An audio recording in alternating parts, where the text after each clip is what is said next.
Once upon a time, oh, many, many years ago, as time is calculated by men, but which only yesterday in the celestial calendar of heaven, there was in paradise a most miserable, thoroughly unhappy, and utterly sad cherub, who was known throughout heaven as the Littlest Angel.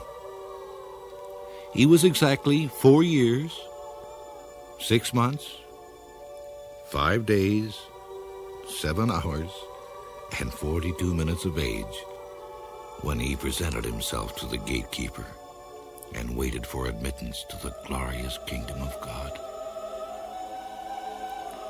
Standing defiantly with his short brown legs wide apart, the Littlest Angel tried to pretend that he wasn't at all impressed by such unearthly splendor, and that he wasn't at all afraid. But his lower lip trembled, and a tear disgraced him by making a new furrow down his already tear-streaked face, coming to a halt at the very tip end of his small freckled nose. But that wasn't all. While the kindly gatekeeper was entering the name in his great book, the Littlest Angel, having left home as usual without a handkerchief, endeavored to hide the telltale evidence by snuffing a most unangelic sound, which so unnerved the good gatekeeper that he did something he'd never done before in all eternity. He blotted the page. From that moment on, the heavenly peace was never quite the same, and the Littlest Angel soon became the despair of all the heavenly host. His shrill, ear-splitting whistle resounded at all hours through the golden streets. It startled the prophets and disturbed their prayers. Yes, and on top of that, he sang off-key at the singing practice of the heavenly choir, spoiling its heavenly effect. And being so small that it seemed to take him just twice as long as anyone else to get to nightly prayers, the Littlest Angel always arrived late and always knocked everyone's wings lopsided as he darted into place. Although these flaws in behavior might have been overlooked, the general appearance of the Littlest Angel was even more terrible than the way he acted.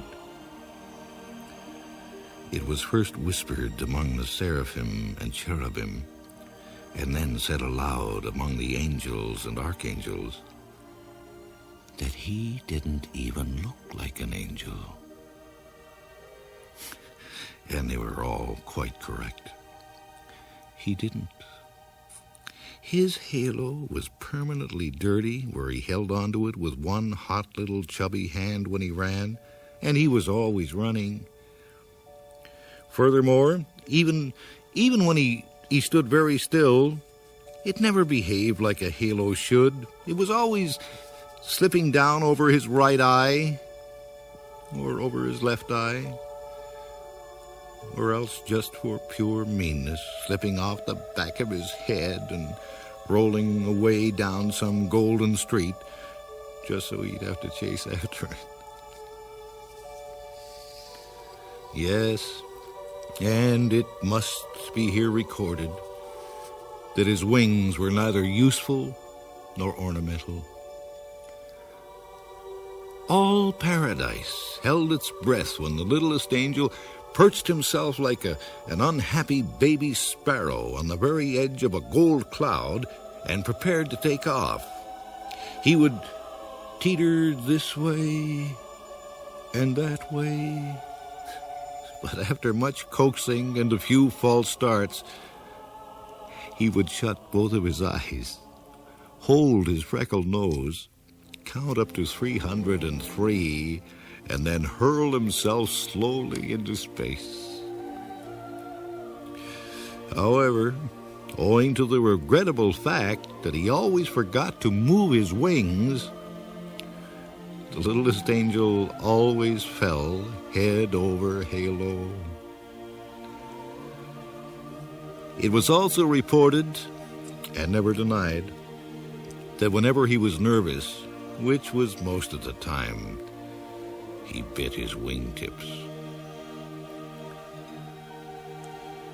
Now, anyone can easily understand why the littlest angel would soon or late have to be punished. And so, on an eternal day of an eternal month in the year eternal, he was directed to present his small self before an angel of the peace. The littlest angel combed his hair, dusted his wings, and scrambled into an almost clean robe. And then, with a heavy heart, trudged his way to the place of judgment. He tried to postpone the dreaded ordeal by loitering along the streets of the guardian angels, pausing a few timeless moments to minutely peruse the long list of new arrivals. Although all heaven knew, he couldn't read a word. And he idled more than several immortal moments to carefully examine a display of harps. Although everyone in the celestial city knew he couldn't tell a crotchet from a semiquaver. It means he couldn't read music. But at length, and at last, he slowly approached a doorway, which was topped by a pair of golden scales, signifying that said that heavenly justice was dispensed within. And to the littlest angel's great surprise, he heard a merry voice singing. The littlest angel removed his halo, breathed upon it heavily, and then polished it upon his robe. Oh, that added nothing to the garment's already untidy appearance. And then he tiptoed in. The singer, who was known as the understanding angel, looked down at the small culprit. And the littlest angel instantly tried to make himself invisible by withdrawing his head into the collar of his robe, like a snapping turtle. And at that, the singer laughed. And it was a jolly, heartwarming sound. He said, "Oh, you're the one who's been making heaven so unheavenly. Come here, cherub. Tell me all about it." Well, the littlest angel ventured a furtive look from beneath his robe, first one eye, and then the other eye. And suddenly, almost before he knew it, he was perched on the lap of the understanding angel and was telling him how very difficult it was for a boy who suddenly finds himself turned into an angel. Yes, and no matter what the archangel said, he'd only swung once. Well, twice. Oh, all right, then he'd swung 3 times on the golden gates. But that was just for something to do. That was the whole trouble. There wasn't anything for a small angel to do. And he was very homesick. Oh, not that paradise wasn't beautiful, but the earth was beautiful too. Wasn't it created by God himself? Why, there were trees to climb, and brooks to fish, and caves to play in, the swimming hole, the sun, and rain, and dark, and dawn, and thick brown dust so soft and warm beneath your feet.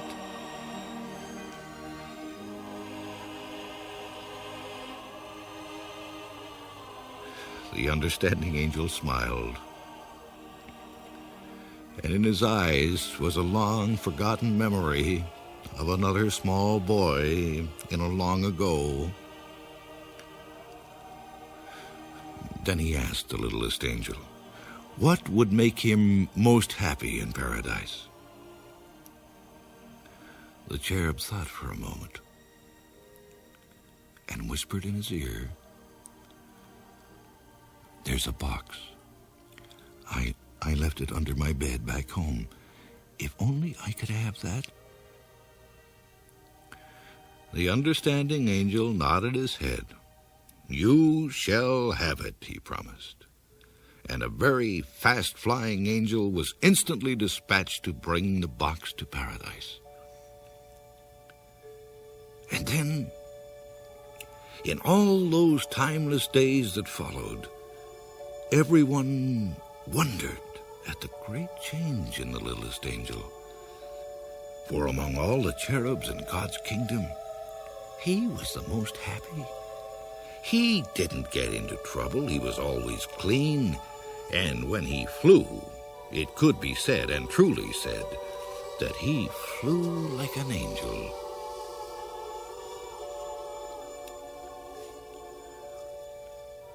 Then it came to pass that Jesus, the Son of God, was to be born of Mary of Bethlehem of Judea.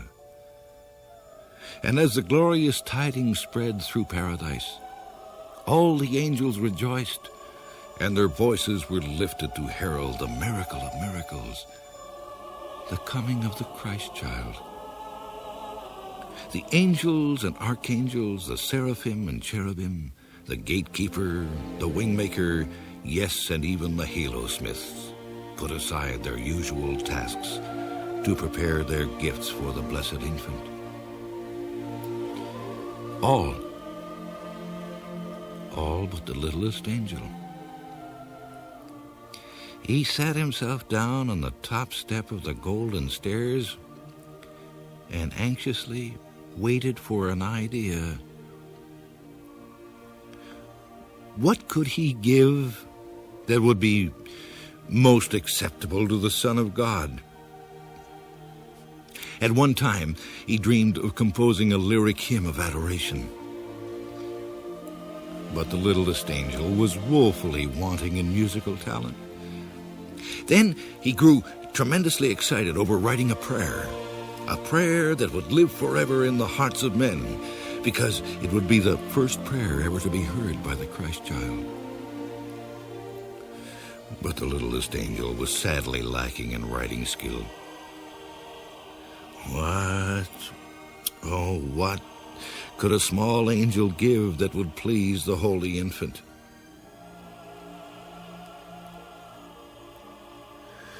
The time of the miracle was very close at hand when the littlest angel at last decided on his gift. Then, on that day of days, he proudly brought it from its hiding place behind a cloud and humbly, with downcast eyes, placed it before the throne of God. It was only a small, rough, unsightly box, but inside were all those wonderful things that even a child of God would treasure. A small, rough, unsightly box, lying among all those other glorious gifts from all the angels of paradise, gifts of such rare and radiant splendor and breathless beauty that heaven and all the universe were lighted by the mere reflection of their glory. And when the littlest angel saw this, he suddenly knew that his gift to God's child was irreverent. It wasn't good enough. It was ugly, and he devoutly wished he might reclaim his shabby gift. It was worthless. If only he could hide it away from the sight of God before it was noticed. But it was too late. The hand of God moved slowly over all that bright array of shining gifts, then paused, then dropped, then came to rest on the lowly gift of the littlest angel. The littlest angel trembled as the box was opened, and there before the eyes of God and all his heavenly host was what he'd offered to the Christ child. And what was his gift to the blessed infant? Well, there was a butterfly with golden wings, captured one bright summer day on the high hills above Jerusalem, and a sky-blue egg from a bird's nest in the olive tree that stood to shade his mother's kitchen door. Yes, and 2 white stones found on a muddy riverbank where he and his friends had played like small brown beavers.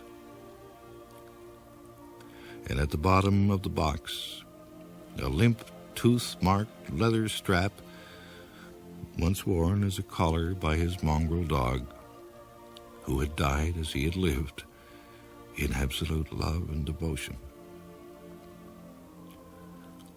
The littlest angel wept hot, bitter tears, for now he knew that instead of honoring the Son of God, he had been most blasphemous. He'd done a terrible thing. Why had he ever thought that the box was so wonderful? Why had he dreamed that such utterly useless things would be loved by the blessed infant? And in frantic terror he turned to run and hide from the divine anger of the Heavenly Father.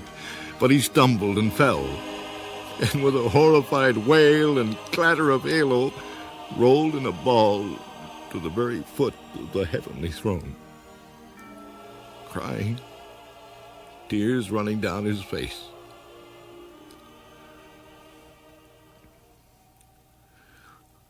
There was a terrible and dreadful silence in the celestial city, a silence complete and undisturbed, save for the heartbroken sobbing of the littlest angel. Then suddenly, the voice of God, like divine music, rose and swelled through paradise. And the voice of God spoke, saying, "Of all the gifts of all the angels, I find that this small box pleased me most.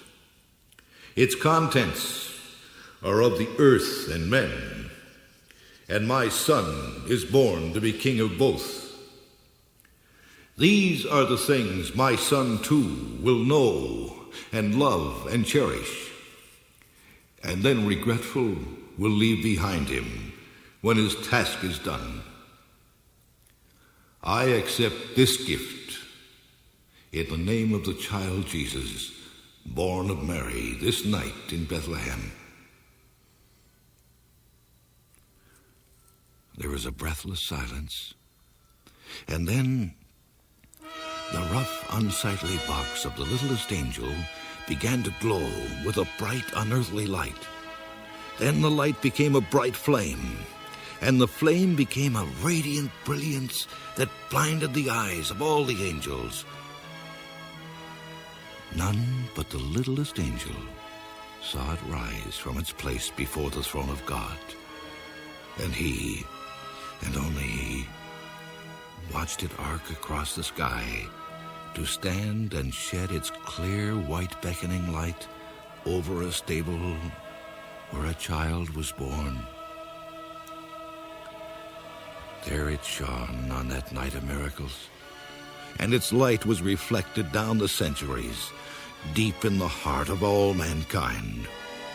Yet earthly eyes, blinded too by its splendor, could never know that the lowly gift of the littlest angel was what all men would call forever the shining star of Bethlehem.